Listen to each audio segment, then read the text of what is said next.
Hi ಎಲ್ಲರಿಗೂ ನಮಸ್ಕಾರ. ನಾನು ನಿಮ್ಮ Priyanka Ajay. Welcome back to my channel Priya Ajay cooking and vlogs. ಬನ್ನಿ ಇವತ್ತು ಸಿಂಪಲ್ಲಾಗಿ ಕ್ಯಾಪ್ಸಿಕಮ್ ಮಸಾಲ ರೈಸ್ನ ಹೇಗೆ ಮಾಡೋದಂತ ನೋಡೋಣ. ನಾನಿಲ್ಲಿ ಎರಡು ಕ್ಯಾಪ್ಸಿಕಮ್ನ ಉದ್ದುದಾಗಿ ಕಟ್ ಮಾಡಿಟ್ಕೊಂಡಿದ್ದೀನಿ. ಹಾಗೆ ಒಂದು ದೊಡ್ಡ ಸೈಜ್ ಈರುಳ್ಳಿನ ಸಹ ಕಟ್ ಮಾಡಿಟ್ಕೊಂಡಿದ್ದೀನಿ. ಒಂದು ಟೊಮಟೊನ ಸಹ ಸ್ಲೈಸ್ ಥರ ಕಟ್ ಮಾಡಿಟ್ಕೊಂಡಿದ್ದೀನಿ. ಮತ್ತು ಒಂದು ಕಪ್ನಷ್ಟು ಬಟಾಣಿ ಕಾಳನ್ನು ಸಹ ತೊಗೊಂಡಿದ್ದೀನಿ. ಅದಾದ ನಂತರ ಸ್ಟವ್ನ ಆನ್ ಮಾಡಿ ಒಂದು ಕುಕ್ಕರ್ನ ಇಟ್ಕೊಂಡು ಅದಕ್ಕೆ ಒಂದು 5ರಿಂದ 6 ಸ್ಪೂನಷ್ಟು ಎಣ್ಣೆನೂ ಸಹ ಹಾಕ್ಕೊಂಡು ಸಾಸಿವೆ ಜೀರಿಗೆನೂ ಸಹ ಹಾಕೋತಾ ಇದ್ದೀನಿ. ಸಾಸಿವೆ ಜೀರಿಗೆ ಚಟಪಟ ಅಂತ ಸಿಡಿದಾದ್ಮೇಲೆ ನಾನಿಲ್ಲಿ ಹೆಚ್ಚಿಟ್ಕೊಂಡಿರುವಂಥ ಈರುಳ್ಳಿನ ಸಹ ಹಾಕಿ ಫ್ರೈ ಮಾಡ್ಕೊತೀನಿ.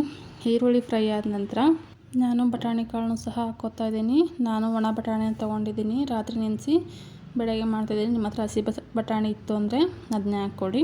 ಅದಾದ ನಂತರ ಬಟಾಣಿನ ಸಹ ನೀಟಾಗಿ ಎಣ್ಣೆಲಿ ಫ್ರೈ ಮಾಡ್ಕೋಬೇಕು. ಎಣ್ಣೆಲಿ ಫ್ರೈ ಆದರೆ ಬೇಗನೆ ಬೆಂದೋಗುತ್ತೆ. ಅದಾದ ನಂತರ 2 ಮೀಡಿಯಮ್ ಸೈಜು ಕ್ಯಾಪ್ಸಿಕಮ್ನ ಸಹ ಕಟ್ ಮಾಡಿ ಇಟ್ಕೊಂಡಿದ್ದೆ. ಅದನ್ನು ಸಹ ಹಾಕಿ ಎಣ್ಣೆಯಲ್ಲಿ ಫ್ರೈ ಮಾಡ್ಕೋತೀನಿ.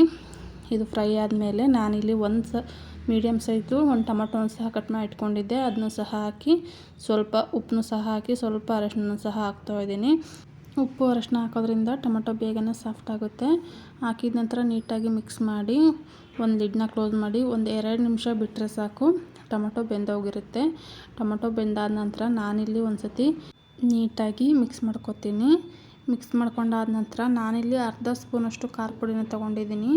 ಅದಾದ ನಂತರ 2 ಸ್ಪೂನಷ್ಟು ವಾಂಗಿಬಾತ್ ಪೌಡ್ರನ್ನ ತೊಗೊತಾ ಇದ್ದೀನಿ. ನೀವು ವಾಂಗಿಬಾತ್ ಪೌಡ್ರಲ್ಲಿ ಖಾರ ಇರೋದ್ರಿಂದ ನಾನಿಲ್ಲಿ ಖಾರದ ಪುಡಿನ ಸ್ವಲ್ಪನೇ ತೊಗೊಂಡಿದ್ದೀನಿ. ಅದಾದ ನಂತರ ಒಂದು ಚಿಕ್ಕ ಗಾತ್ರದ ನಿಂಬೆಹಣ್ಣಿನ ಸೈಜ್ನಷ್ಟು ಹುಣಸೆಹಣ್ಣು ನಾನಿಲ್ಲಿ ನೆನೆಸಿಟ್ಕೊಂಡಿದ್ದೆ. ಅದನ್ನು ಸಹ ರಸನ ಹಾಕ್ಕೊತಾ ಇದ್ದೀನಿ.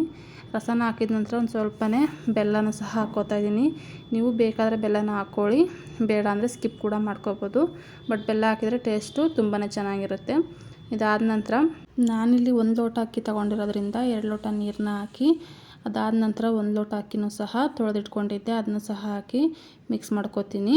ಅದು ಮಿಕ್ಸ್ ಮಾಡ್ಕೊಂಡಾದ ನಂತರ ಉಪ್ಪನ್ನ ಚೆಕ್ ಮಾಡ್ಕೊಳ್ಳಿ. ಈ ಟೈಮಲ್ಲಿ ಉಪ್ಪು ಖಾರನ ಚೆಕ್ ಮಾಡಿಕೊಂಡು ಬೇಕು ಅಂದರೆ ಖಾರ ಕಡಿಮೆ ಆಗಿದ್ದರೆ ಇನ್ನೂ ಸ್ವಲ್ಪ ಖಾರದ ಪುಡಿ ಸೇರಿಸ್ಕೊಳ್ಳಿ. ಇಲ್ಲ ಉಪ್ಪು ಕಡಿಮೆ ಆಗಿದ್ರೆ ಸ್ವಲ್ಪ ಉಪ್ಪನ್ನು ಸಹ ಸೇರಿಸ್ಕೊಂಡು ನೀಟಾಗಿ ಮಿಕ್ಸ್ ಮಾಡಿ ಅದನ್ನು ಕುದಿಯೋದಕ್ಕೆ ಬಿಡಿ. ಅದು ಕುದಿಯೋದಕ್ಕೆ ಸ್ಟಾರ್ಟ್ ಆದಮೇಲೆ ನಾವು ಕುಕ್ಕರ್ ಲಿಡ್ನ ಕ್ಲೋಸ್ ಮಾಡಬೇಕು. ಹಾಗೆಯೇ ಕುಕ್ಕರ್ ಲಿಡ್ನ ಕ್ಲೋಸ್ ಮಾಡಿದರೆ ತಳ ಹಿಡಿದ್ಬಿಡುತ್ತೆ ಮತ್ತು ಮೇಲ್ಗಡೆ ಎಲ್ಲ ಮಸಾಲ ಬಂದು ಕೆಳಗಡೆ ಬರೀ ರೈಸ್ ಉಳ್ಕೊಡುತ್ತೆ. ಈ ಥರ ಆಗುತ್ತೆ. ಅದಕ್ಕೆ ಯಾವ ರೈಸ್ ಮಾಡಿದ್ರೂ ಸರಿಯೇ ಫಸ್ಟು ಕುದಿ ಬಂದಮೇಲೆ ಕುಕ್ಕರ್ ಲಿಡ್ನ ಕ್ಲೋಸ್ ಮಾಡಬೇಕು. ಕುಕ್ಕರ್ ಲಿಡ್ನ ಕ್ಲೋಸ್ ಮಾಡಿ 2 ವಿಷಲ್ ಹಾಕ್ಸ್ಕೊಂಡ್ರೆ ನೋಡಿ ರೈಸ್ ಬಾತು ರೆಡಿಯಾಗಿರುತ್ತೆ. ಕ್ಯಾಪ್ಸಿಕಮ್ ರೈಸ್ ಬಾತು.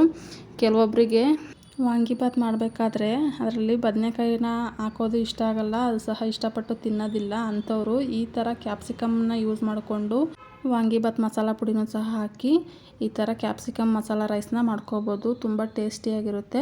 ಒಂದು ಸತಿ ಮನೆಯಲ್ಲಿ ಟ್ರೈ ಮಾಡಿ ನೋಡಿ. ಈ ರೆಸಿಪಿ ನಿಮಗೆ ಇಷ್ಟ ಆಗಿದರೆ ದಯವಿಟ್ಟು ಒಂದು ಲೈಕ್ ಮಾಡಿ, ಶೇರ್ ಮಾಡಿ ಮತ್ತು ಕಮೆಂಟ್ ಮಾಡಿ. ನೀವಿನ್ನೂ ನನ್ನ ಚಾನಲ್ನ ಸಬ್ಸ್ಕ್ರೈಬ್ ಮಾಡದೆ ನೋಡ್ತಾ ಇದ್ದರೆ ದಯವಿಟ್ಟು ಸಬ್ಸ್ಕ್ರೈಬ್ ಮಾಡ್ಕೊಳ್ಳಿ. Thank you for watching.